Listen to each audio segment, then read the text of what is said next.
எப்படி இந்த கோழி அதோட ஓனர விட பெருசா இருக்கு? இது ஒண்ணும் ஏஐ கிடையாது. இந்த உலகத்துல பல வகையான ஜெயன்ட் கோழிகள் இருக்குது.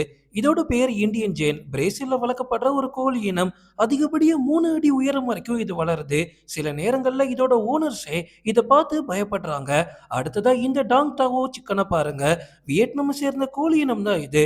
இதோட கால்கள பாருங்க. ரொம்பவே திக்கா இருக்கும். சிவப்பு வறண்ட தோல் மூலமா இதோட கால்கள் கவர் ஆயிருக்கு. வியட்நாம்ல இது ஒரு காஸ்ட்லியான கோழி வேற. அடுத்ததா இந்த கோழிய பாருங்க. பார்க்கறதுக்கு முயல் குட்டி மாதிரி இருக்குல்ல. இந்த சில்கி சிக்கனோட ஃபெதர்ஸ்லாம் சூப்பரா இருக்கும். சைனாவை சேர்ந்த இந்த கோழியோட எலும்புகள் கருப்பா இருக்கும். தோல் நீல கலர்ல இருக்கும். ஆனா இதோட கறி கருப்பு கலர்ல இருக்கும். ஏசியால இருக்கக்கூடிய நாடுகள்ல இந்த வகை கோழிகள்ல அதிகப்படியான புரோட்டீன் இருக்குன்னு செம டிமாண்ட். அடுத்ததா பாருங்க ஐயம் செமாமி. இத நிறைய பேர் கேள்விப்பட்டிருக்க வாய்ப்பு இருக்கு. இந்தோனேஷியாவை சேர்ந்த கோழி இனம் தான் இது. இந்த உலகத்திலேயே விலை உயர்ந்த கோழிகள்ல இதுவும் ஒண்ணு. இதோட வெளிப்புறம் தொடங்கி உள்புறம் வரைக்கும் எல்லாமே கருப்பா தான் இருக்கும். மத்த கோழிகளை விட இதுல புரோட்டீன் கண்டென்ட் ரொம்பவே அதிகம். கடைசியா பார்க்க போறது மலேசியன் செராமா. உலகத்தோட சின்ன கோழி இனம்னு இதுதான் சொல்லுவாங்க. உங்களோட கைக்கு அடக்கமா இருக்கும். அதனாலேயே நிறைய பேர் இத பெட்டா வளர்க்குறாங்க.